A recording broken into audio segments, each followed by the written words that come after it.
الحمد لله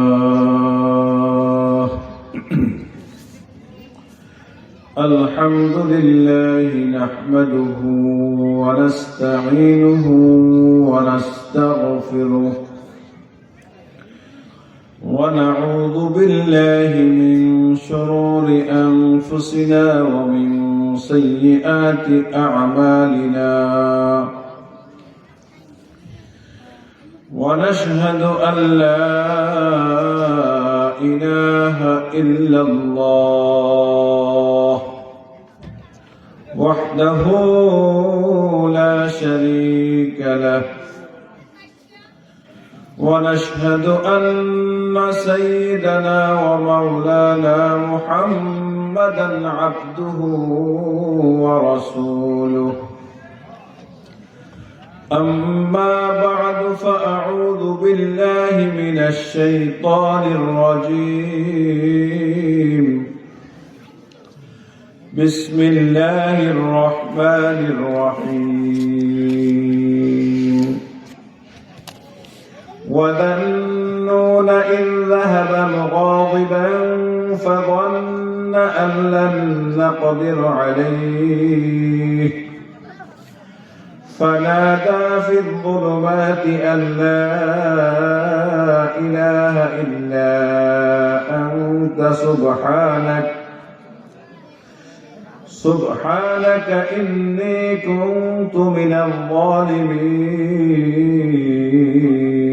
الظالمين فاستجبنا له ونجيناه من الغم وكذلك ننجي المؤمنين صدق الله مولانا العظيم محبة الشهيد درود إبراهيم قولي اللهم صل على محمد وعلى آل محمد كما صليت على إبراهيم وعلى آل إبراهيم إنك حميد مجيد اللهم بارك على محمد وعلى آل محمد كما باركت على إبراهيم وعلى آل إبراهيم إنك حميد مجيد سبحانك لا علم لنا إلا ما علمتنا إنك أنت العليم الحكيم سبحانك لا علم لنا إلا ما علمتنا إنك أنت العليم الحكيم اللهم لا علم لنا إلا ما علمتنا إنك أنت العليم الحكيم رب اشرح لي صدري ويسر لي أمري واحلل عقدة من لساني يفقه قولي رب اشرح لي صدري ويسر لي أمري واحلل عقدة من لساني يفقه قولي رب اشرح لي صدري ويسر لي أمري واحلل عقدة من لساني يفقه قولي وبك نستعين يا مستعان وبك نستعين يا فتاح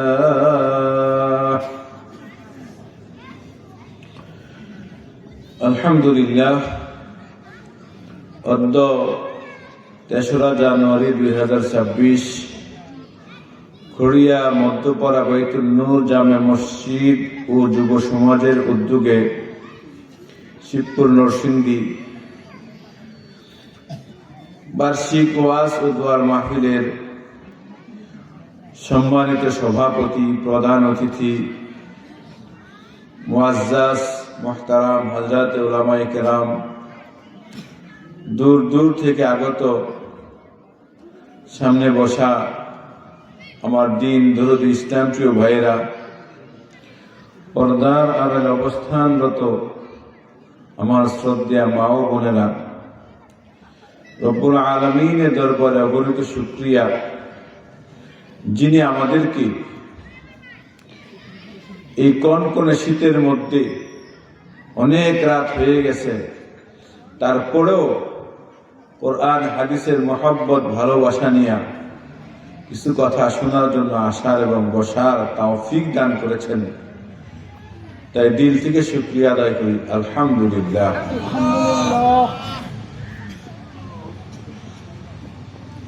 আমরা যে আজকে এই মুহূর্তে এই শীতের মধ্যে বিগত 8-10 দিন যাবৎ শীত অনেক বেশি, রৌদ্র উঠে না, ঠিক নি কথা?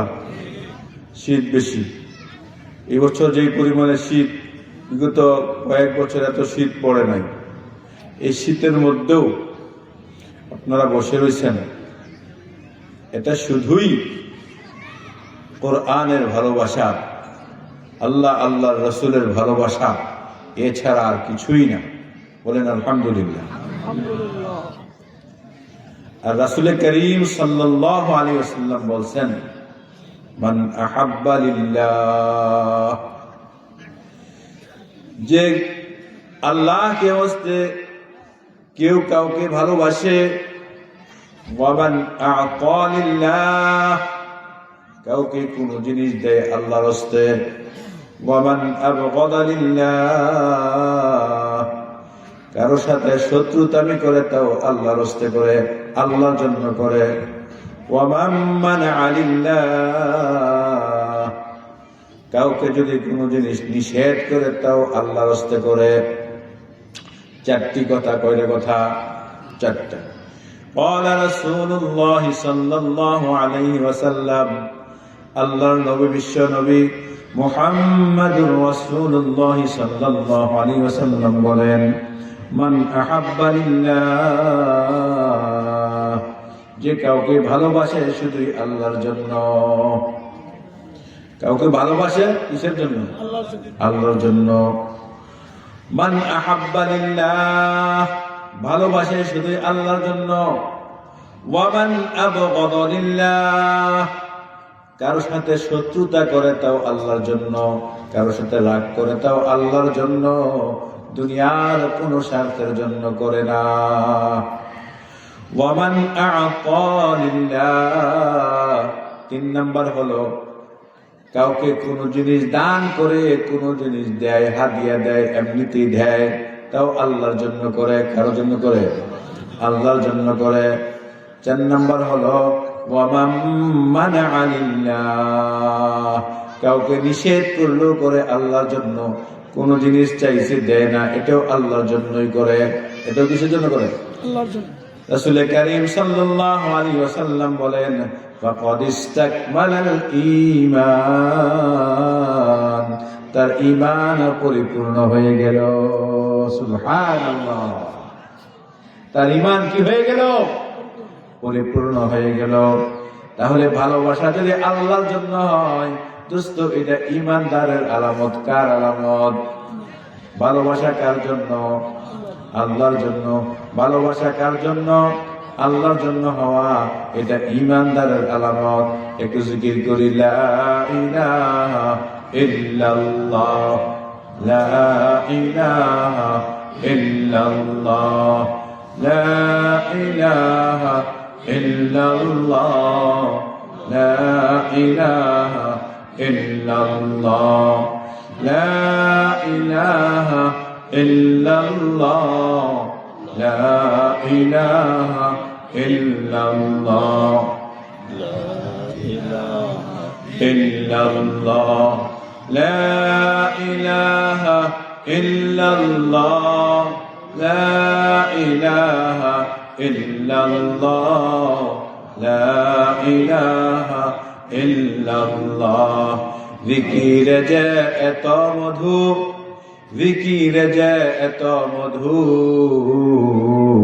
গাফেল দিল তো বুঝে না কভু লা ইলাহা ইল্লাল্লাহ লা ইলাহা ইল্লাল্লাহ লা ইলাহা ইল্লাল্লাহ লা ইলাহা ইল্লাল্লাহ লা ইলাহা ইল্লাল্লাহ লা ইলাহা ইল্লাল্লাহ মুহাম্মাদুর রাসূলুল্লাহ সাল্লাল্লাহু আলাইহি ওয়াসাল্লাম আল্লাহু হাজিরি আল্লাহু নাযিরি আল্লাহু শাহিদি আল্লাহু মাঈ আল্লাহর কাছে দোয়া করব আল্লাহ আমাদের ভালোবাসা যেন শুধু আপনার জন্য হয় কার জন্য আল্লাহর জন্য হয় দুস্থ ভালোবাসা যদি আল্লাহর জন্য হয় এই ভালোবাসা দিয়া আমরা জান্নাতে যেতে পারবো সাহাবায়ে কেরাম রাসূল করিম সাল্লাল্লাহু আলাইহি ওয়াসাল্লামকে ভালোবাসতেন শুধুই আল্লাহর জন্য সাহাবায়ে কেরাম রাসূল করিম সাল্লাল্লাহু আলাইহি ওয়াসাল্লামকে ভালোবাসতেন কার জন্য শুধুই আল্লাহর জন্য রাসূলের ভালোবাসার কারণে সাহাবীদের জন্য আল্লাহ জান্নাতের ফয়সালা করে দিয়েছেন আল্লাহর জন্য ভালোবাসা আল্লাহর জন্য শত্রুতামি করা আল্লাহর জন্য দেওয়া আল্লাহর জন্য নিষেধ করা সব কিছু দুস্থ ঈমানের পরিপূর্ণতা এগুলো কি ঈমানের পরিপূর্ণতা আল্লাহ পাক রব্বুল আলামিন আমাদের সবাইকে ভালোবাসাটা শুধুই আল্লাহর জন্য করার তৌফিক দান করুন সকলে বলি আমিন প্যারে দোস্ত প্যারে হাজিরিন আমি আপনাদের সামনে পবিত্র কোরআনে কারীমের সূরাতুল আম্বিয়া থেকে একটু তিলাওয়াত করেছি কথা সংক্ষিপ্ত হবে বেশি না দুনিয়ার মানুষগুলো দোস্ত কখনো কখনো করোনা বিপদের সম্মুখীন হইয়া পরে কি পড়ে না দুনিয়াতে চলাফেরা করতে উঠা বসা করতে যাইয়া মানুষ কখনো ছোটখাটো কখনো বড় বিপদের সম্মুখীন হইয়া যায় কি যায় না যদি আমরা বিপদের সম্মুখীন হইয়া যাই তখন ওই বিপদ দূর করার জন্য যে আমল আছে কোরআনে কারীমের মধ্যে এমন একটা আমল নিয়ে আলোচনা করব বয়ান শেষ হয়ে যাবে মোনাজাত হয়ে যাবে রাজি নি সবাই রাজি আমার এই যে এই সেজে কতগুলো আমার আব্বু আছে আব্বু তোমরা রাজি তোমরা বয়ান করবো না আমি বয়ান করবো তো কথা কইব কটা সবাই সুন্দর করে কথা শুনবা ঠিক আছে আল্লাহ আমাদেরকে তৌফিক দান সবাই ভালো মানুষ দেখছেন সবাই চুপ হয়ে গেছে সবাই কথা শুনবা কেউ কথা বলবো না আল্লাহ তৌফিক দান আমিন ও আমার ভাইয়েরা ও পর্দার আড়ালের মা বোনেরা দুনিয়ার জমিনে চলাফেরা করতে যাইয়া উঠা বসা করতে যাইয়া কেউ ছোট বিপদের সম্মুখীন হয় কেউ বড় বিপদের সম্মুখীন হয় কেউ বড় সমস্যার সম্মুখীন হয় সমস্যা যখন সম্মুখীন হয় মানুষ হতাশার মধ্যে পড়ে যায় পরে কি পড়ে না অনেক সময় এমন সমস্যার মধ্যে পড়ে দিক বেদিক খুঁজে পায় না কোথায় যাইব কার কাছে যাইব কি বলবো কি করব কোন দিক খুঁজে পায় না বেহুশ হইয়া যায় আল্লাহ তাআলার যতগুলো পয়গম্বর ছিলেন আল্লাহ তাআলার যতগুলো নবী ছিলেন কোরআনে কারীমের মধ্যে বেশি না মাত্র 20-25 জন নবীর নাম কোরআন শরীফের মধ্যে আছে এর চেয়ে বেশি নবীর নাম কোরআন হাদিসের মধ্যে খুঁজে পাওয়া যায় না কিন্তু নবীদের সংখ্যা ছিল লক্ষাধিক নবীদের সংখ্যা ছিল কি লক্ষাধিক সংখ্যা ছিল নবীদের কিন্তু কোরআন সুন্নাহর মধ্যে মাত্র 20, 25, 30-এর মতো নাম পাওয়া যায়। এই নামগুলো আমাদের কিছু কিছু আছে বেশি পরিচিত, কিছু আছে কম পরিচিত। যে সকল নবীদের নাম পরিচিত, এর মধ্যে একজন আল্লাহর নবী হলেন হযরত ইউনূস আলাইহিস সালাম। কি নাম? কোরআনে কারীমের মধ্যে কয়টা সূরা আছে? দেখছেন কয়টারে লাগে? আলহামদুলিল্লাহ, অনেকে বলছেন, অনেকেই কি পারে না, ঠিক না বেঠি? কেন? এই কোরআন এখন আমাদের পরিত্যক্ত হয়ে গেছে। কি হয়ে গেছে? পরিত্যক্ত হয়ে গেছে। আগেকার যুগে সকালবেলা ঘুম থেকে উঠে আমাদের বাচ্চাগুলোকে আমরা মক্তবে পাঠাইতাম, ঠিক না বেঠি? ছেলে হোক মেয়ে হোক মক্তবের মধ্যে পাঠাইতাম। স্কুলে পড়ুক, সমস্যা নাই। সকালবেলা ঘুম থেকে উঠে সে মক্তবে যাইয়া কোরআন শরীফ পড়তো। এখন মায়ের ঘুম থেকে উঠে 7:30টায়, বাবা উঠে 8টায়, সন্তান উঠে আরো পরে। আর যদি আগে উঠতে হয় তাহলে নিয়ে যায় স্কুলের মধ্যে, ঠিক না বেটি? আজকে মুসলমানের সন্তান মুসলমানের ঘরে জন্ম নিয়ে দোস্ত কোরআন শরীফে পড়তে জানে না। মুসলমানের ঘরে জন্ম নিয়ে কোরআন শরীফ পড়তে জানে না, মুখস্থ তো দূরের কথা, দেখেও পড়তে জানে না। আমার প্রিয়ারে ভাইরা, পর্দার আড়ালের মা বোনেরা, আমি সংক্ষিপ্ত একটা কথা বলে রাখি। আপনার সন্তানকে আপনার খুব শখ বড় ডাক্তার বানাইবেন, বানান কোনো আপত্তি নাই। আপনি ইঞ্জিনিয়ার বানাইবেন, বানান কোনো আপত্তি নাই। আপনার সন্তানকে আপনি লয়ার, অ্যাডভোকেট, উকিল বানাইবেন, ব্যারিস্টার বানাইবেন, তাও কোনো আপত্তি নাই। আপনার সন্তানকে বড় মাস্টার বানাইবেন, তাও কোনো আপত্তি নাই, আপনি বানান। দোস্ত, তার জীবনের শুরু দিয়া কোরআনে কারীমটা তার দিলের মধ্যে ঢুকাইয়া তারপরে আপনার মনের ইচ্ছাটা আপনি পুরা করেন। কথা বুঝছেন আমার? আপনার যে কোনো কওমি মাদ্রাসা পছন্দ হয়, আমি বলবো না যে আমার পছন্দের মাদ্রাসায় আপনার সন্তানকে ভর্তি করেন না।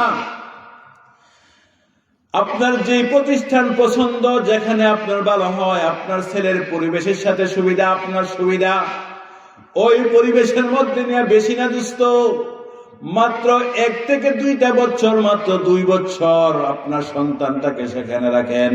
এই 2 বছরের মধ্যে সে বাংলাও পড়বে, ইংরেজিও পড়বে, অঙ্কও পড়বে, পাশাপাশি কোরআন শরীফ শুরু থেকে শেষ পর্যন্ত নির্ভেজাল সহি শুদ্ধভাবে দেখে পড়ার যোগ্যতা হয়ে যাবে।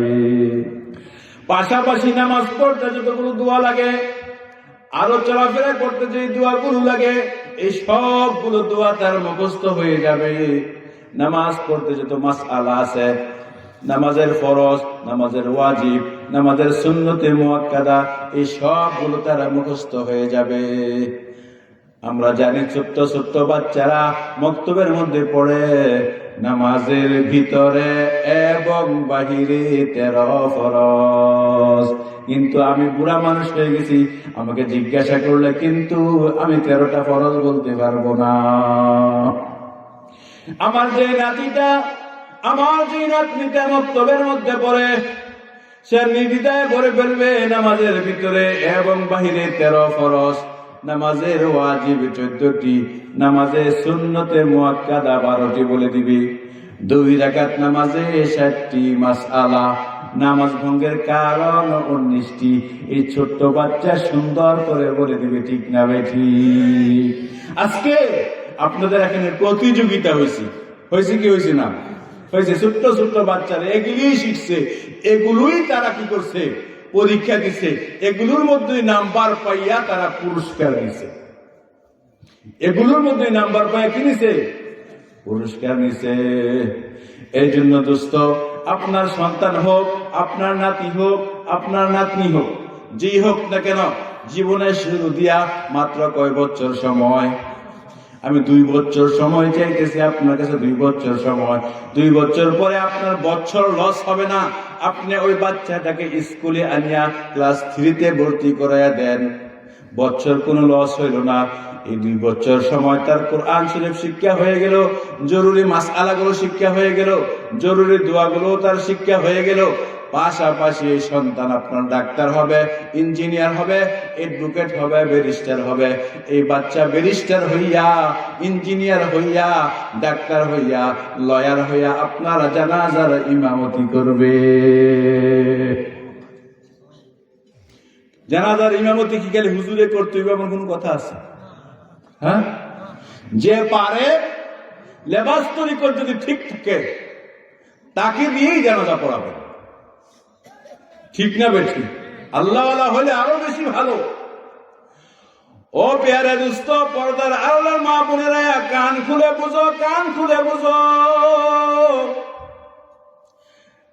আমার সন্তান আমার জন্য যে পরিমাণ দরদ লাগবে, যে পরিমাণ মায়া লাগবে, আমার সন্তান আমি বাবার জন্য তার দিল যেই পরিমাণ ফেটে যাবে, আমার সন্তান আমি মায়ের জন্য তার দিল যেই পরিমাণ কান্না করবে, আরেকজন যত বড় ওলি আল্লাহ হোক না কেন, গাউস কুতুব হোক না কেন, পীর মাশায়েখ হোক না কেন, তার এই পরিমাণ দরদ কোনদিন লাগবে না। কি বলেন তো? তা ঠিক না বেঠিক? ও দোস্ত, চাই পীর সাহেব চরমুনাই কে আনেন, চাই শেখে চরমুনাই কে দিয়া জানাজা পড়ান, চাই সন্দীপের হযরত কে দিয়া জানাজা পড়ান, চাই আরো বড় বড় কোন বুজুর্গ ওলি গাউস কুতুব দিয়া জানাজা পড়ান, মনে রাখেন আমার সন্তান আমার জন্য যেই কাদা কাঁদবে, তার দিলে যেই পরিমাণ আঘাত আসবে, তার চোখদা পানি আসবে কলিজা ফাটিয়া। ঠিক না বেঠিক? আমার সন্তান যদি আমার কবরের পাশে দাঁড়ায়, আমার সন্তান যদি আমার কবরের পাশে দাঁড়ায়, চাই মায়ের কবরের পাশে হোক, চাই বাবার কবরের পাশে হোক, সন্তান যদি কবরের পাশে দাঁড়ায়, মুখস্থ তেলাওয়াত করতেছে ঠিক, কিন্তু চোখ দিয়া জর জর জর জর করে পানি পড়ে। মা জননী কবরে চলে গেছে দোস্ত বহুদিন আগে, বাবা চলে গেছে আরো বহুদিন আগে। আমার বয়স যখন 8 বা 9 বছর, তখন আব্বা জানের ইন্তেকাল হয়ে গেছে। এখনো যদি বাবার কবরের পাশে যাইয়া দাঁড়াই, সূরা ইয়াসিন তেলাওয়াত করে, সূরা মুলক তেলাওয়াত করে দোস্ত, চোখ দিয়া জর জর করে পানি পড়ে।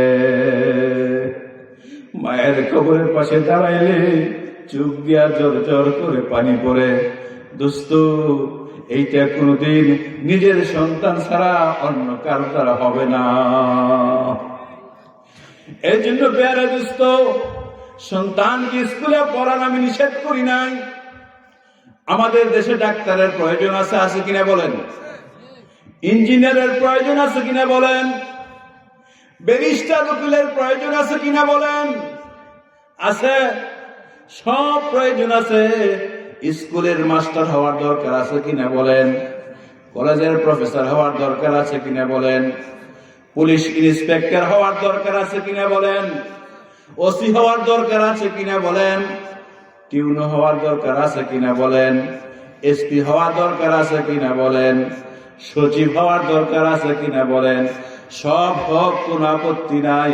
তার জীবনের শুরু দিয়া দোস্ত আপনার কাছে আপনার সন্তানের জন্য, চাই সন্তান ছেলে হোক চাই মেয়ে হোক, নাতি চাই ছেলে হোক চাই মেয়ে হোক, আপনার কাছে 2টা বছর দোস্ত আমি গুনাহগার ভিক্ষা চাইতেছি 2 বছর সময়, তাকে এই আল্লাহর কালাম কোরআন শরীফটা শিক্ষা দেওয়ার জন্য।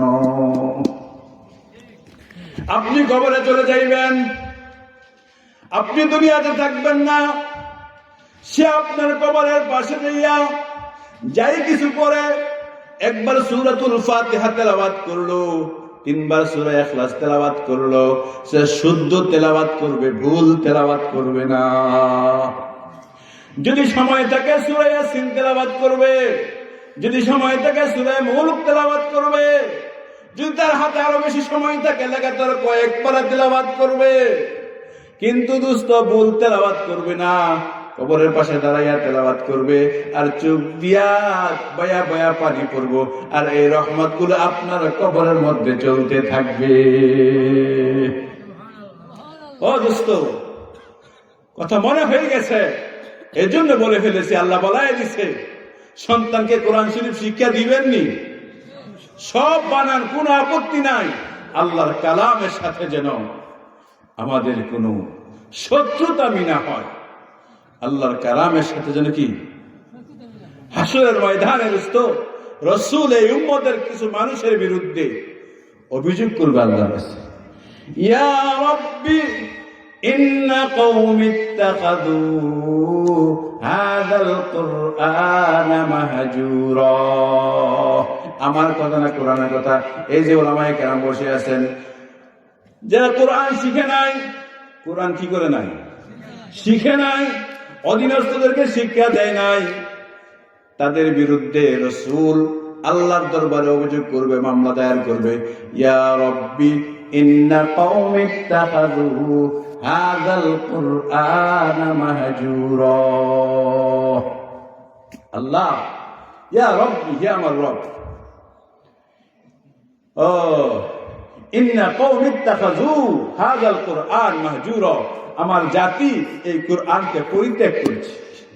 তারা কোরআন কি করে নাই, শিখে নাই, শিখতে দেয় নাই, শিক্ষাঙ্গনে, কোরআনের শিক্ষাঙ্গনে তারা নিয়ে যায় নাই। এই অভিযোগ থেকে বাঁচার দরকার আছে কিনা বলে? যদি দরকার থাকে দোস্ত, নিজে হয়তোবা শিক্ষা করতে পারি নাই, এখন কোরআন শরীফ শিক্ষার যে পরিমাণ সুযোগ হয়েছে, আজ থেকে 25-30 বছর আগে এত মাদ্রাসা, এত মক্তব ছিল না। কি বলেন, ঠিক না বেঠি? আজ থেকে 25-30 বছর আগে এত কিছু ছিল না। দূর দূর মাদ্রাসা থাকতো, যাইতে পারতো না। এখন কাছে কত মাদ্রাসা হয়ে গেছে, মেয়েদের মাদ্রাসা হয়ে গেছে। এই জন্য ওদেরকে আমরা শিক্ষা দিব তো ইনশাআল্লাহ।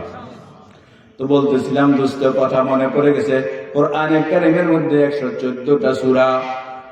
কয়টা সূরা? 114টা সূরা কোরআনে কারীমের মধ্যে। এর মধ্যে একটি সূরার নাম হলো সূরাতুল ইউনূস।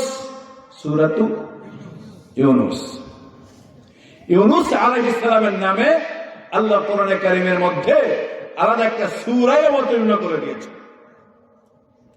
আবার ওনার ঘটনা অন্যান্য আয়াতেও আছে। আমি সূরা আম্বিয়া থেকে বলেছি, ওইখানে নবীদের ঘটনা। আউযু বিল্লাহি মিনাশ শাইতানির রাজীম। وَذَنُّونَ إِذْ ذَهَبَ مُغَاضِبًا فَظَنَّ أَن لَّن نَّقْدِرَ عَلَيْهِ فَنَادَىٰ فِي الظُّلُمَاتِ أَن لَّا إِلَٰهَ إِلَّا أَنتَ سُبْحَانَكَ إِنِّي كُنتُ مِنَ الظَّالِمِينَ। আমার প্রথম কথা আপনাদের মনে আছে কিনা জানি না, আমি বলতেছিলাম আমি শুধু একটি বিষয়ে কথা বলবো। দুনিয়ার মানুষ চলাফেরা, উঠা বসা, দুনিয়াতে চলতে ফিরতে অনেক সময় ছোট বড় বিভিন্ন বিপদের সম্মুখীন হইয়া যায় কি যায় না?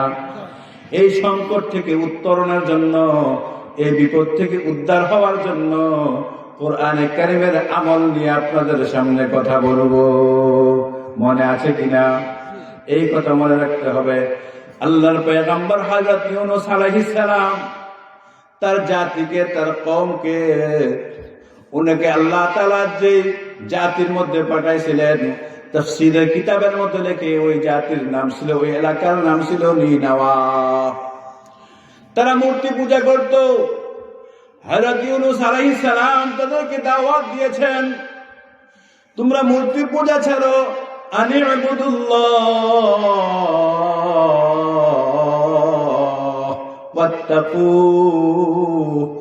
আল্লাহর ইবাদত করো, আল্লাহকে ভয় করো, মূর্তি পূজা তোমরা ছেড়ে দাও। কি ছেড়ে দাও? মূর্তি পূজা ছেড়ে দাও, আল্লাহর ইবাদত করো, মূর্তি পূজা ছেড়ে দাও। কিন্তু ওনার কওম ওনার কথা কোনোভাবেই মানে না। ওনার কওম ওনার কথা কোনোভাবেই কি করে না, মানে না। যখন নাকি কোনোভাবে ওনার কথা মানে না, উনি তাদেরকে বলে দিল, আমার কথা যেহেতু মানো নাই, 3 দিনের মধ্যে তোমাদের শাস্তি এসে যাবে, তোমরা ধ্বংস হইয়া যাইবা। উনি রাগ করে এলাকা ছেড়ে চলে যাইতেছেন। কে? ইউনূস আলাইহিস সালাম রাগ করে এলাকা ছেড়ে, আল্লাহ বলেন মুগাদিবান, রাগ করে গুসা করে জাতির সাথে। অনেক সময় দেখা যায় সন্তান কথা শুনে না, বিবিও কথা শুনে না, সন্তান এমন কথা শুনে না, বাবা কষ্ট পায়। শেষ পর্যন্ত সন্তান যেহেতু বাড়ির থেকে যায় না, বাবা নিজেই বাড়ি চাইরা দিয়ে জায়গা। এমন হয় কি হয় না? তুই যখন কথা হনস না, আমি আর বাড়ি থাকতাম না, তুই কি কর বাড়ির থেকে।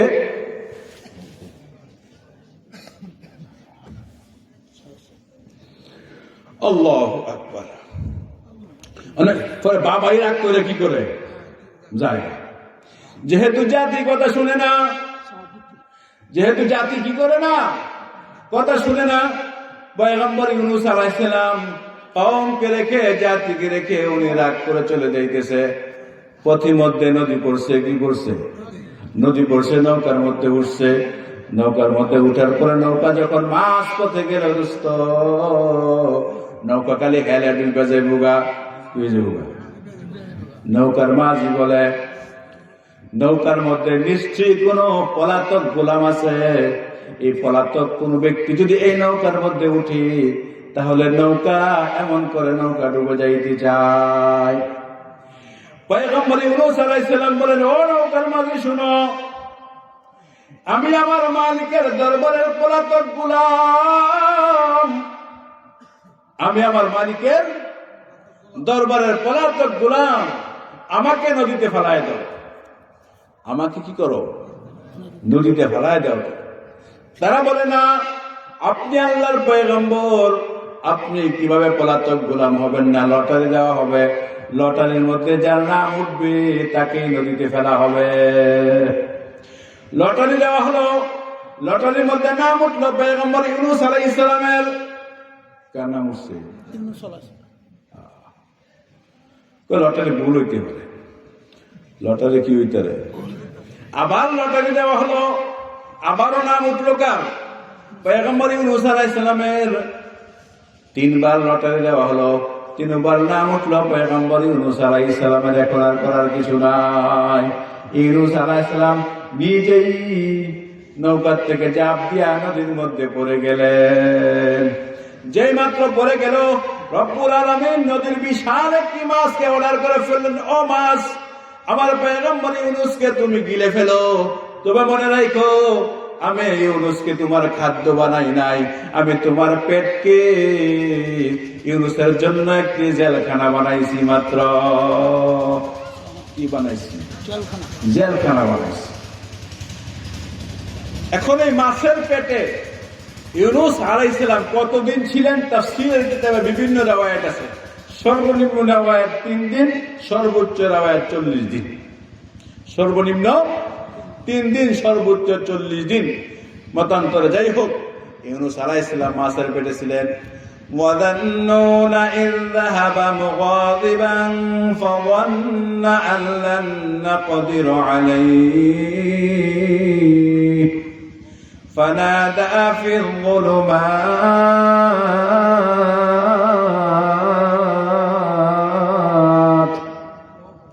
ইউনূস আলাইহিস সালামের মাছের পেটের অন্ধকারে থাইকা ইউনূস আলাইহিস সালাম একটা দোয়া পড়ছে। কি করছে? দোয়া পড়ছে। এই দোয়াটা আল্লাহ কোরআন শরীফে বইলা দিছে। ইউনূস পয়গম্বর বিপদের মধ্যে পড়ে যে দোয়া পড়ছে, ইউনূস পয়গম্বর বিপদের মধ্যে পড়িয়া যে দোয়া পড়ছে, তোমরা যদি বিপদের মধ্যে পড়ে এই দোয়া পড়ো, ইউনূস পয়গম্বরের যেমন ভাবে নাকি বিপদ দূর হইছে, তোমাদেরও বিপদ দূর হইয়া যাইবে। ইউনূস আলাইহিস সালামের বিপদটা কি সাধারণ বিপদ আছে? আল্লাহু আকবার। মাছের পেটের ভিতরে যে উনি হজম হইতো না, উনি জানেনি। হ্যাঁ, মাছের পেটের ভিতরে যে উনি হজম হবে না, উনি তো কি করে না জানে না। فَنَادَىٰ فِي الظُّلُمَاتِ।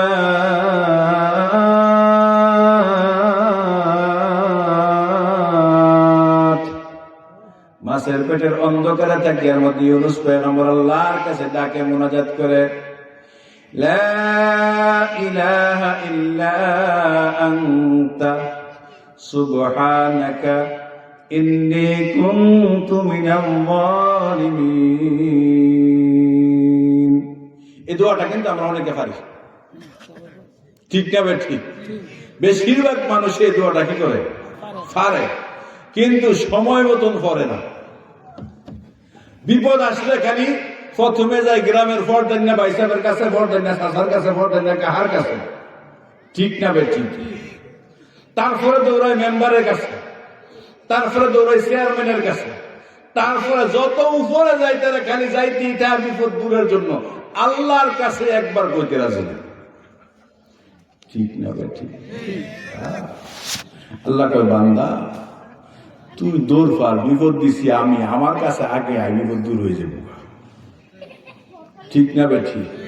একটু জিকির করি, লা ইলাহা ইল্লাল্লাহ, লা ইলাহা ইল্লাল্লাহ, লা ইলাহা ইল্লাল্লাহ, লা ইলাহা ইল্লাল্লাহ, লা ইলাহা ইল্লাল্লাহ, লা ইলাহা ইল্লাল্লাহ মুহাম্মাদুর রাসূলুল্লাহ সাল্লাল্লাহু আলাইহি ওয়াসাল্লাম। ইউনূস পয়গম্বর আল্লাহর কাছে কি বলে দেখেন, লা ইলাহা ইল্লা আনতা, আল্লাহ আপনি ছাড়া কোনো ইলাহ নাই, আল্লাহ আপনি ছাড়া কি নাই, কোনো ইলাহ নাই, আপনি ছাড়া কোনো মাবুদ নাই, আপনি ছাড়া কোনো রব নাই, আপনি ছাড়া কোনো খালিক নাই, আপনি ছাড়া কোনো রাজ্জাক নাই, লা ইলাহা ইল্লা আনতা, আল্লাহ আপনি ছাড়া আমার কেউ নাই, সুবহানাকা, আল্লাহ আপনি পবিত্র, ইন্নী কুনতু মিনাল যালিমিন, নিশ্চয়ই আমি অপরাধীদের অন্তর্ভুক্ত, নিশ্চয়ই আমি অপরাধীদের অন্তর্ভুক্ত। আল্লাহ আপনার কোনো দোষ নাই, দোষ সব আমার, আমি অপরাধী, আমাকে মাফ করে দেন, আমাকে এই বিপদ থেকে উদ্ধার করেন। সূরা সফের মধ্যে আয়াত আছে, আল্লাহ বলেন ইউনূস পয়গম্বর যে মাছের পেটের মধ্যে এই তাসবিহ পড়তো, লালাবিসা ফি বাতনিহি ইয়াওমা ইউবআসুন, ইউনূস পয়গম্বর যদি মাছের পেটের মধ্যে এই তাসবিহ পড়তো, কিয়ামত পর্যন্ত ইউনূস পয়গম্বর মাছের পেটের ভিতরে থাকতো, আমি তাকে বার করতাম না। আমি বলি না, আল্লাহ বলে লালাবিসা ফি বাতনিহি ইয়াওমা ইউবআসুন। আল্লাহু আকবার। ইউনূস পয়গম্বর যদি মাছের পেটের মধ্যে তাসবিহ পড়তো, আল্লাহ বলেন কিয়ামত পর্যন্ত আমি তাকে মাছের পেট থেকে বের করতাম না। আমার সাথে সকলে বলেন, লা ইলাহা ইল্লা আনতা সুবহানাকা ইন্নী কুনতু মিনাল যালিমিন, লা ইলাহা ইল্লা আনতা সুবহানাকা ইন্নী কুনতু মিনাল যালিমিন।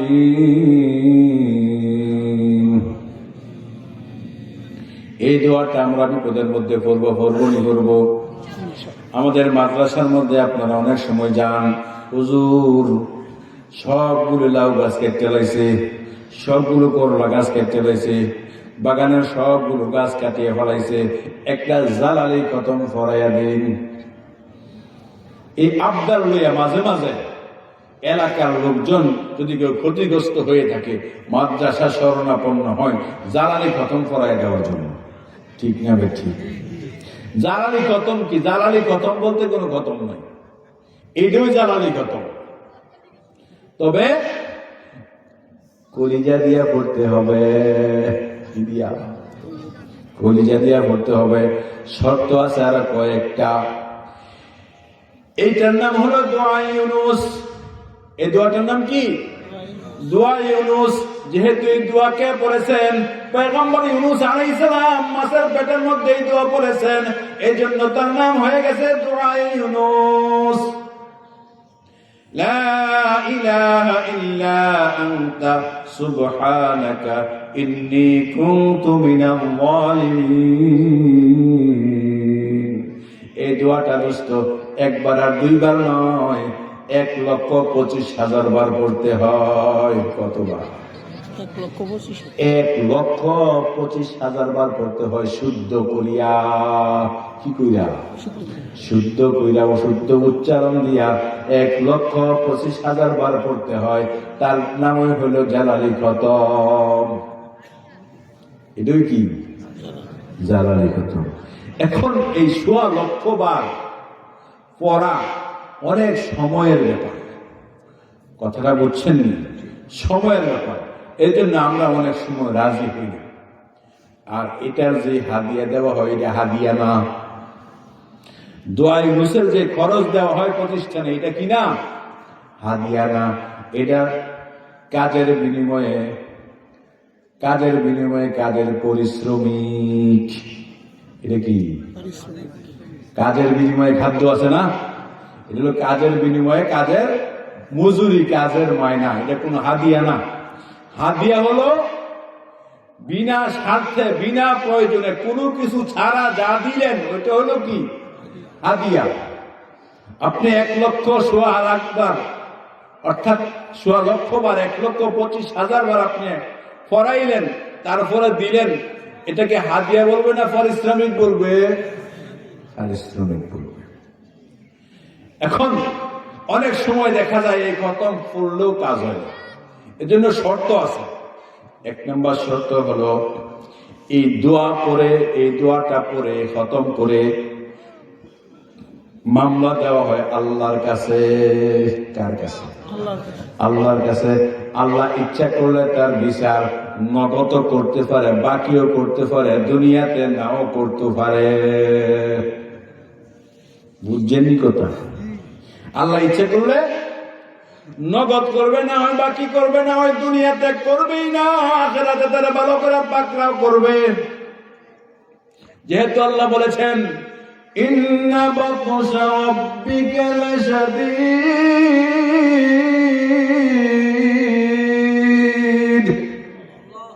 আল্লাহ বলেন আমার ধরা শক্ত ধরা। বান্দা তোর ইচ্ছা মতন আমি ধরবো না, তোর মনের চাহিদা মতন আমি ধরবো না, আমি আমার ইচ্ছা মতন ধরবো। কুড়া ফাড়ার মধ্যে, খেরের ফাড়ার মধ্যে আগুন লাগাইয়া খেরের ফাড়া ফুইয়া লাইছে, 5টা গরুর কোনো খাদ্য নাই। মাদ্রাসার মধ্যে যে জালালি খতম পড়াইছেন, দোয়া ইউনুসের খতম পড়াইছেন, মাদ্রাসার হুজুরে 20,000 টাকা নিছে, কিন্তু এলাকার কারো কোনো ক্ষতি হইল না। তখন মানুষে মনে করে এখন আর খতমে কোনো কাজ হয় না। ঠিক না বেঠিক?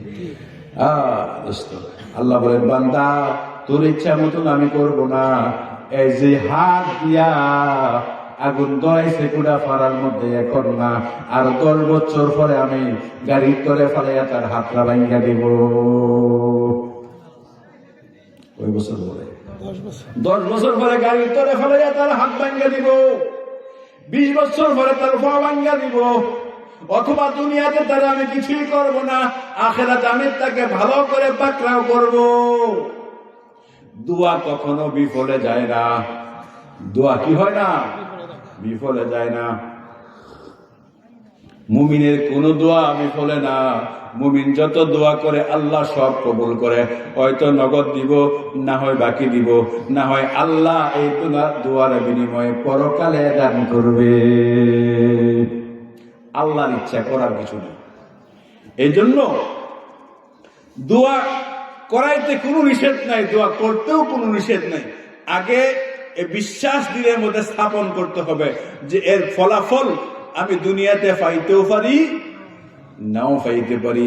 হাদিস শরীফের মধ্যে আছে বান্দার দোয়ার ফলাফল গুলো যখন সে আখিরাতে পাইবে, দেখবি, তখন আফসোস করে বলবে হায় আমার কোনো একটি দোয়াও যদি দুনিয়াতে কবুল না হইতো, কোনো একটি দোয়াও যদি দুনিয়াতে কবুল না হইতো, আল্লাহ যদি সবগুলো দোয়া আখিরাতের জন্য রেখে দিতেন, আজকে আমি স্থায়ীভাবে এগুলো ভোগ করতে পারতাম। আর যেগুলো দুনিয়াতে হয়ে গেছে, শেষ হয়ে গেছে, তখন আফসোস করবে, হায় আমার একটি দোয়া যদি দুনিয়াতে কবুল না হইয়া সবগুলো আখিরাতের জন্য থাকতো। ঠিক না বেঠি? এই জন্য দোয়া করবেন। আল্লাহ ইচ্ছে করলে নগদ দিতে পারে, বাকিও দিতে পারে, আখিরাতে দিবে ইনশাআল্লাহ অবশ্যই। আরেকটা আছে, দুনিয়াতে বাকি দেওয়ার মধ্যে দোয়া করছে এই মুহূর্তে তার বাড়িতে একটি ঘরের দরকার। কিসের দরকার? গরিব মানুষ, ঘর নাই, নামাজ পড়ে, নামাজ পড়ে ফিরে আল্লাহর কাছে কি দোয়া করে, আল্লাহ আমার একটা ঘরের ব্যবস্থা করে দেয়। এই যে দোয়া করে ভাই সাহেব, দোয়া কবুল হয় না। দোয়া করে কি হয় না? দোয়া কবুল হয় না। তার তাকদীরে মুআল্লাকের মধ্যে লেখা ছিল অ্যাক্সিডেন্ট হইয়া তার দুইটা হাত ভেঙে যাইব গা।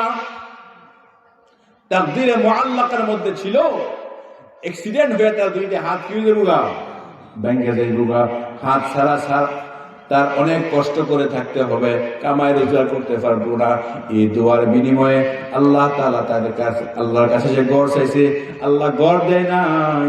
তার তাকদীরের মধ্যে যে ছিল তার দুই হাত ভেঙে যাইবগা, ওইটা আল্লাহ তাআলা ফিরাইয়া কাটটা দিয়া তার জানটা, তার দেহটা সুস্থ রাখছে, যেন দুনিয়ার জমিনের মধ্যে সে সুস্থভাবে কামাই রোজগার করে চলতে পারে। এই জন্য দোস্ত, দোয়া কখনো বিফলে যায় না। দোয়া কি হয় না? বিফলে যায় না। আমরা যদি বিপদে পড়ি, কি করি?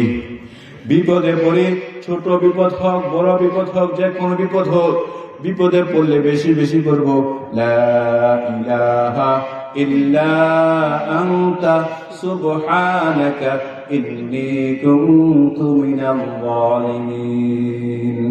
লা ইলাহা ইল্লা আনতা সুবহানাকা ইন্নী কুনতু মিনাল যালিমিন। লা ইলাহা ইল্লা আনতা সুবহানাকা ইন্নী কুনতু মিনাল যালিমিন। দোস্ত, আমার কথা না, আল্লাহর কথা। আয়াতের পরবর্তী অংশে আল্লাহ বলেন, ফাস্তাজাবনা লাহু ওয়া নাজ্জাইনাহু মিনাল গাম্মি ওয়া কাযালিকা নুনজিল মুমিনিন।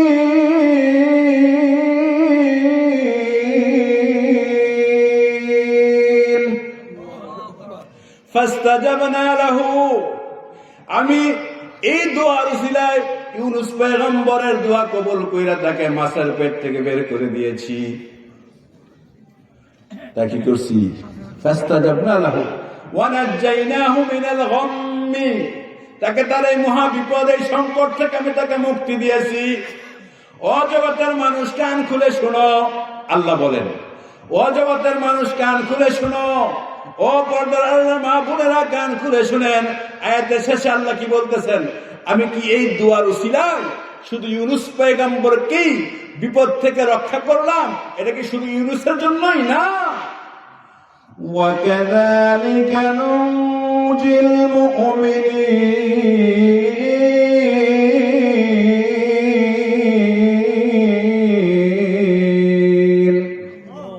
আল্লাহ বলেন যে আমার শান, যে দোয়া পরে ইউনূস পয়গম্বর মুক্তি পাইছে, নাজাত পাইছে, বিপদ মুক্ত হইছে, কাযালিকা নুনজিল মুমিনিন। দুনিয়ার যে কোনো মুমিন বিপদের সম্মুখীন হোক না কেন, এই দোয়া পড়বে, আমি তাদেরকে মুক্তি দান করব। ওষুধটা কেমন হয়েছে? হ্যাঁ, ও বিপদে পড়লে আগে কার কাছে যাবে?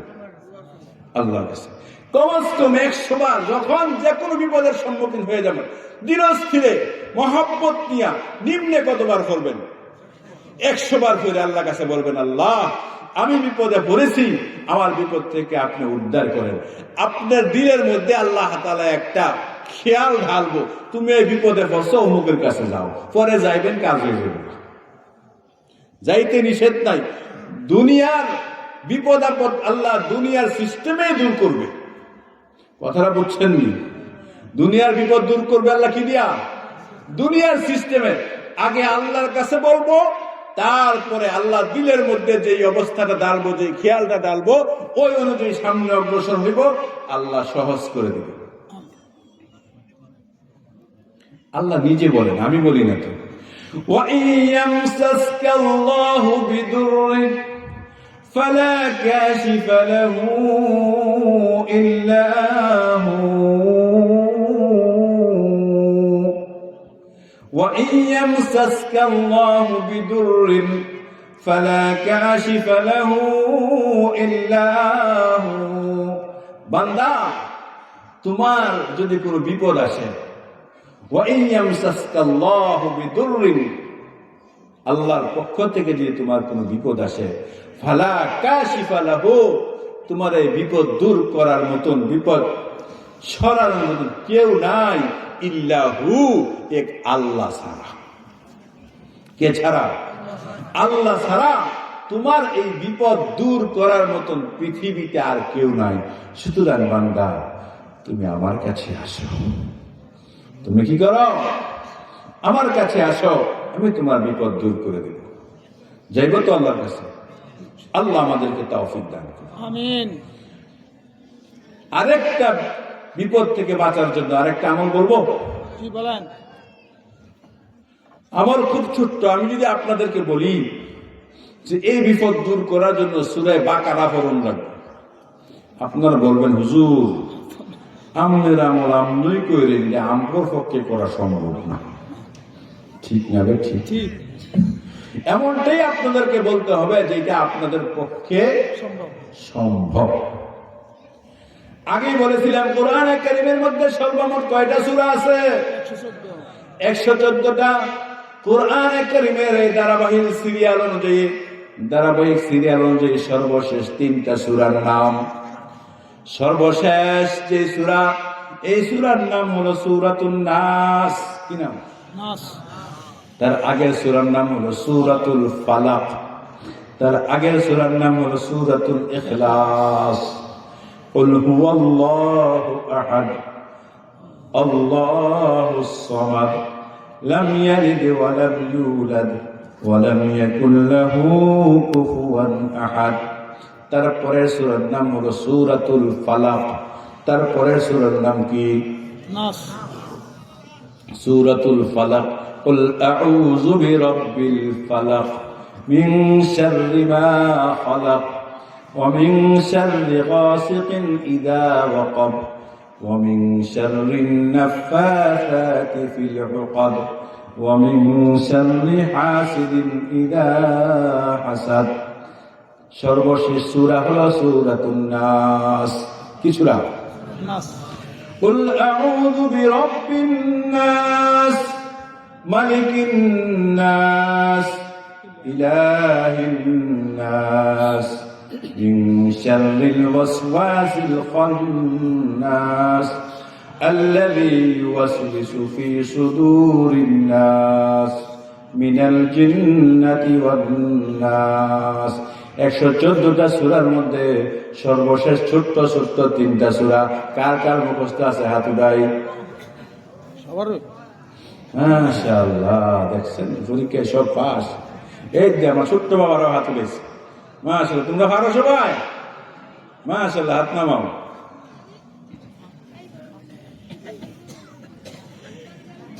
আবু দাউদ শরীফের রওয়ায়াত, সরকারে দু আলম তাজদারে মদিনা সাইয়্যিদুনা মুহাম্মদুর রাসূলুল্লাহ সাল্লাল্লাহু আলাইহি ওয়াসাল্লাম সাহাবীর হাত ধরছে, বলতেছে কুল তুমি পড়ো। সাহাবী বলেন মা আকুল, কি পড়ব? রাসূল আবার বললেন কুল তুমি পড়ো। সাহাবী বলেন আমি কি পড়ব? আবার রাসূল বললেন সাহাবীকে তুমি পড়ো। সাহাবী বললেন আমি কি পড়ব? রাসূল বললেন তুমি পড়ো কুল কুল হুয়াল্লাহু আহাদ ওয়াল মুআউযিযাতাইন সালাসা মাররাত হিনা ইউমসি ওয়া হিনা ইউসবিহ তাকফিকা মিন কুল্লি শাই। ও আমার প্রাণের স্বামী, শুনে রাখো, তুমি ফজরের পর মাগরিবের পর তথা সকাল বিকাল এই তিনটা সূরা, প্রত্যেকটা সূরা তিন বার করে পড়ো। এবার তিনবার প্রত্যেকটা সূরা তিন বার করে পড়ো। হিনা ইউমসি ওয়া হিনা ইউসবিহ, সকালে 3 বার করে, বিকালে 3 বার করে পড়ো। আমি রাসূল গ্যারান্টি দিলাম, তাকফিকা মিন কুল্লি শাই, তোমার যত সমস্যা আছে দুনিয়ার সকল সমস্যার জন্য এই 3 সূরার আমলই তোমার জন্য যথেষ্ট। সুবহান। আমার কথা শেষ, দোয়া হয়ে যাবে এখন। আমলটা শেষ, বলা কথাও শেষ। সারা রাত ওয়াজ করলাম, ফজর ছুটে গেল, এই ওয়াজের কোনো দাম নাই। ঠিক না বেটি? এই 1 নাম্বার কথা। 2 নাম্বার কথা হলো, আপনারা সবাই জানেন, যেহেতু আপনারা আমার হিসাবে বাড়ির মানুষ ধরতে গেলে তেলিয়া, খড়িয়া, কুমড়া দিয়ে একবারই ধরতে গেলে, ঠিক না বেটি? ঠিক। আপনারা জানেন আমার মূল পেশা ওয়াজ করানো, ঠিক না বেটি? ঠিক। অনেকক্ষণ ওয়াজ করলাম, সকালে যে লম্বা ঘুম দেবো এই সুযোগ আমার পক্ষে নাই। বর্তমান সূর্য উঠে প্রায় 7টার কাছাকাছি, 6:40। মাদ্রাসার ক্লাস হইল 8টাতে, 8টাতে। আমার ঘুমানোর সুযোগটা কই? ঠিক না বেঠি? ওইটা হইল আমার মূল পেশা। এই জন্য কথা লম্বা হবে না, দোয়া হয়ে যাবে। এই আমলটা শেষ, দোয়া হয়ে যাবে। ইমাম সাহেব হুজুর যেখানে আসেন স্টেজে চলে আসেন।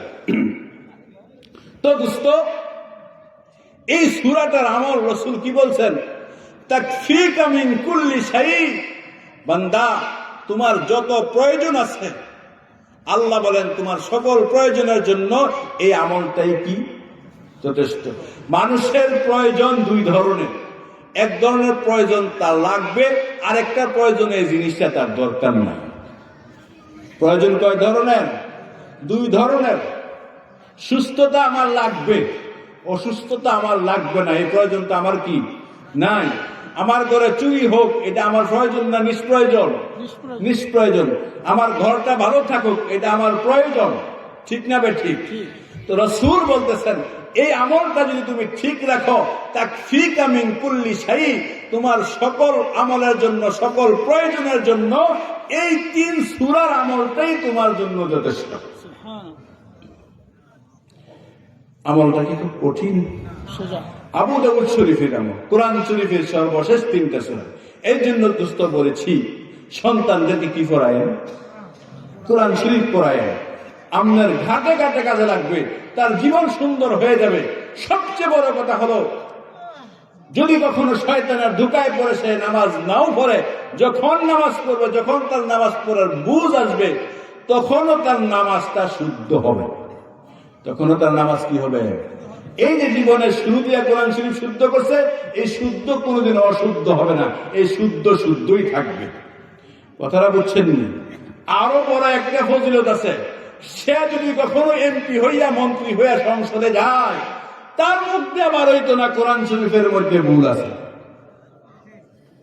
তার মুখ দিয়ে কোনোদিন বের হবে না যে কোরআন শরীফে কি আছে। সকালবেলা খালি পেটে যদি কেউ সকালবেলা যদি প্রথম নাস্তা খায় শুটকির ভর্তা দিয়া, কি দেওয়া, সারাদিন বেঁচে যাও কিছু করে খায় না খায়, ডেকে বুকে লিখিয়ে, কথা ঠিক না ভাই? ঠিক। ওই বাচ্চার শুরুতে যদি আপনি কোরআনে কারীম ঢুকিয়ে দেন, পরে চাই সে অ্যাডভোকেট হোক, চাই জজ হোক, চাই ব্যারিস্টার হোক, ডাক্তার হোক, ইঞ্জিনিয়ার হোক, যাই কিছু হোক না কেন, তার ওই যে জীবনের শুরুতে আপনি কোরআন ঢুকিয়ে দিয়েছেন, তার ঢেক আসে কিসে? কোরআনের ঢেক আসবে, কোরআনের ঢেক আসবে। সে কখনো মসজিদের বিপক্ষে যাবে না, মাদ্রাসার বিপক্ষে যাবে না, ওয়াজ মাহফিলের বিপক্ষে যাবে না, ধর্মীয় লোকদের বিপক্ষে যাবে না। সে যত বড় ক্ষমতাধর হোক না কেন, সে ধর্মের পক্ষে থাকবে, ইসলামের পক্ষে থাকবে, কোরআনের পক্ষে থাকবে, হাদিসের পক্ষে থাকবে। এখনো আমাদের দেশে দোস্ত হাজারো অফিসার আছে বড় বড়, তারা জীবনের শুরু দিয়া মাদ্রাসায় পড়েছিল, বোঝা যায় না, কিন্তু তাদের সাথে আন্তরিক হইলে কোনো কর্মকাণ্ডে বোঝা যায় যে সে কি ছিল, মাদ্রাসায় পড়ছে। এই যে আমাদের করোনা গেছে, করোনা কিন্তু 2 বার এসে। প্রথমটা তো সারা দেশে লকডাউন, সবই বন্ধ, ঠিক না বেঠে? দ্বিতীয়টাই একটু ঢিলা ডালা, ঠিক না বেঠে? এই দ্বিতীয় করোনার সময় একজন সরকারি অফিসার বিভিন্ন মাদ্রাসার মধ্যে গেছে, আমাদের মাদ্রাসায় গেছে, যে বলতেছে হুজুর কোরআন তেলাওয়াত বন্ধের দ্বারা আযাব ফিরবে না, বরং কোরআন শরীফ তেলাওয়াতের দ্বারা আযাব ফিরবে। কোরআনের তেলাওয়াত বন্ধ থাকলে করোনা আরো আইব। এটা সরকারি একজন অফিসার আমাদের শিবপুর থানার, এখন বদলি হয়ে বর্তমানে বরিশালে আছে। তিনি নিজে সরকারি গাড়ি নিয়ে বিভিন্ন মাদ্রাসায় গেছে, আমার এখানে গেছে আসরের নামাজের সময়, আমার জন্য কিছু হাদিয়া লয়ে গেছে। মাদ্রাসা ছাত্রকে আমি কইছি আর মাদ্রাসা তো বন্ধ। পরে বলছে যে মাদ্রাসা গেট লাগাই দেন। কি লাগাই দেন? গেট টোটাল বন্ধ করে দেন, ভিতরে ছাত্ররা পড়বে, কোরআন শরীফ পড়বে, করোনা ফিরবে। আর কোরআনের তেলাওয়াত বন্ধ রাখবেন, করোনা ফিরবে না, করোনা আরো আসবে। একটা আর দুইটা না, ডজন না, শত শত হাদিস আছে যেখানে কোরআনে কারীমের তিলাওয়াত হয়, আল্লাহর রহমত সেখানে ঝুরি ঝুরি বৃষ্টির মতন পড়তে থাকে। যেখানে কোরআনের তেলাওয়াত হয়, ঘন কুয়াশার মধ্যে দেখেন না ঝুরি ঝুরি কুয়াশা ভরে যায়। হাদিসের মধ্যে আছে যেখানে কোরআনের তেলাওয়াত হয়, যেখানে আল্লাহ জিকির হয়, সেখানে আল্লাহর রহমত এইভাবে কি করতে থাকে, সাকিনা রহমত পড়তে থাকে। হুজুর এই হাদিস এটা অফিসার আমার শোনাইছে। কেন শোনাইছে? অফিসার এই হাদিসটা তো আপনাদের কাছেই শুনছি। এই হাদিসটা কি তো আপনি মাদ্রাসা বন্ধ করছেন কেন? বিপদ আইলে আগে তো আমার এনে হইয়া পড়ে এনে আপনার নয়। কথা ঠিক না করছি? বিপদ আগে আমার এনে হইয়া পড়ে নাকি আপনার এখানে আসবে। আপনার যদি দৈরা নিতে হয়, আপনার শিক্ষক যদি ধরতে হয়, ছাত্র ধরতে হয়, আগে আমার এখানে হইয়া পড়ে না আমরা নইব। আমি নিজে আইসা আপনাকে বলে গেলাম মাদ্রাসা গেট লাগান, কোন ছাত্র যেন বাহিরে না যায়, ভিতরে থাইকা যেন পড়ে। এই জন্য দোস্ত বাচ্চাদেরকে কোরআন শিক্ষা দিবেন তো ইনশাআল্লাহ। তো এই আমলটা বলতেছি শেষ, অর্ধেক হয়েছে বলা। ফজরের পরে 3 বার, মাগরিবের পরে 3 বার। ফজরের পরে 3 বার, মাগরিবের পরে কয়বার?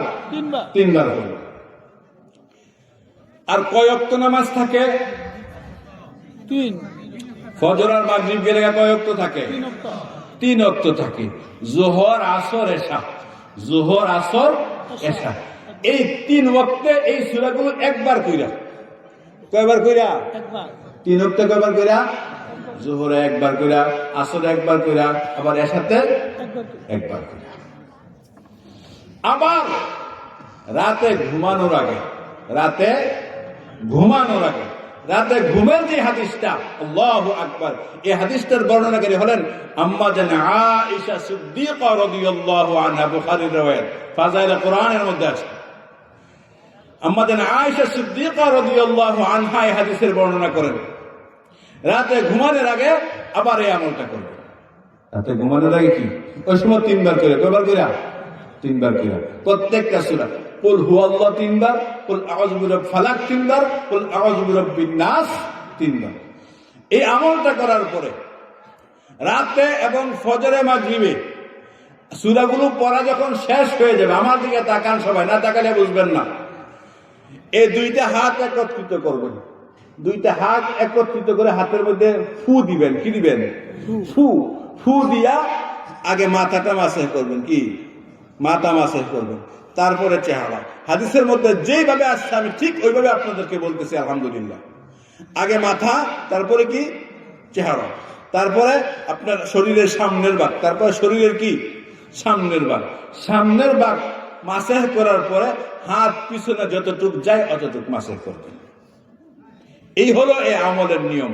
রাসূল বলছেন এই আমলটা যদি তুমি করো, তাকফিকা মিন কুল্লি শাই, তোমার সকল প্রয়োজন যা তোমার জন্য লাগবে, যেই প্রয়োজন তোমার জন্য ক্ষতিকারক, এটা ফিরানোর জন্য এই আমলটাই তোমার জন্য যথেষ্ট। আমলটা খুব কঠিন হয়ে গেছে না? যেটা পারবেন ওইটাই আমি বলছি। সুতরাং এই আমলটা আমরা করতে চেষ্টা করবো নি। ওয়াজ অনেক হয়, হুজুর কেমন ওয়াজ করছে? অনেক ভালো ওয়াজ করছে। আরে কি ওয়াজ ফাড়ায় লাগছে? আর যা কেউ ভাই কি ওয়াজ করছে? এটা তো বুঝতাম না। ওয়াজ খুব সুন্দর হয়েছে, সপ্তাহে কাইন্দে একটা বেহুশ হয়ে গেছে গা, সপ্তাহে কাইন্দে কি হয়ে গেছে গা, বেহুশ হয়ে গেছে গা। তো ওয়াজটা কি করছে একটা কোন এটা মন নাই গা। তাহলে দোস্ত, যারা অথবা যাদের মূল পেশা শিক্ষকতা, মূল পেশা কি শিক্ষকতা, তাদের এই মূল পেশার একটা ধারা, তাদের কথা যেখানেই বলে এটা কিন্তু থাইকা যায়। এটা দোষ বলেন গুণ বলেন, এটা তার থেকে জীবনেও দূর হইত না। যদি বলেন যে আমার দোষ, মরলে ওইটা আমার এই দোষ কি হইত না যাই। যিনি ভালো শিক্ষক আপনাদের এখানে কেন প্রাইমারি থেকে কলেজ পর্যন্ত আছে, ঠিক না বেঠিক? যিনি ভালো শিক্ষক উনি চেষ্টা করে ওনার সাবজেক্টটা, ওনার বিষয়টা ক্লাসে যদি ছাত্র 30 জন থাকে, কমস কম 15 জন যেন স্যারের এই পড়াটা ভালো করে বুঝতে যায়, ঠিক না বেঠিক? যদি 30 জন থাকে তাহলে কি কমস কম 15 জন যেন এটা বুঝতে যায়। তো এই জন্য আমি খুব ওয়াজ করলাম, খুব বয়ান করলাম। আগামীকাল সকালে জিজ্ঞাসা করলে কেউ কিছু কইতে না, আরে কইস না, 3টা হুজুর যেই ওয়াজ করছে ভাড়ায় গেছে, কি ওয়াজ করছে এটা কইতে হবে। তাহলে এই ওয়াজের দ্বারা কি নাই, কোনো ফায়দা নাই। 2টা আমল আপনাদের সামনে বলছি, মাত্র 2টা কয়টা আমল। একটা হলো দোয়া ইউনুস, একটা কি দোয়া ইউনুস, আর একটা হলো বলবো তিন কুল, একটা কি 3 কুল। হয়তো বা আমলটি অনেকে আগে করেন, আজকের থেকে আরো ভালো করে করবেন ইনশাআল্লাহ। আর যারা আগে করেন না, আজকের থেকে নতুন করে করবেন ইনশাআল্লাহ। হ্যাঁ, কে করবে? আমি করব। কে করবে? হাত নামান। কেউ করলো না, আমি করব। ইমাম সাহেব করে নাই, কে করবে? আমি করব। মুয়াজ্জিন সাহেব করে নাই, কে করবে? মসজিদের কোন মুসল্লি করে নাই, কে করবে? আমি করব। বাড়ি যাইয়া, রাত বেশি হয়েছে না, যতটুকুই হয়েছে, বাড়ি যাইয়া ঘুমানোর আগে আমার শাশি হোক, বাবি হোক, দাদি হোক, যাই হোক, বোন হোক, উনাকে যাইয়া এই 2টা আমলের কথা বইলা তারপরে ঘুমাইতে পারবেন না।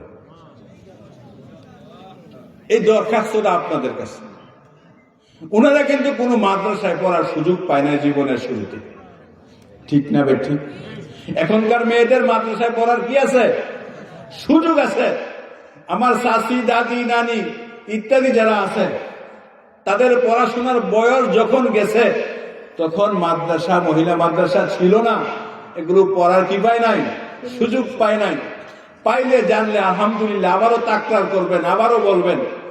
আর যদি না জানে, আপনি ওনাকে জানাইয়া, ওনার সাথে আমলটা শেয়ার কইরা, ওনাকে বইলা তারপরে ঘুমাইবেন ইনশাআল্লাহ।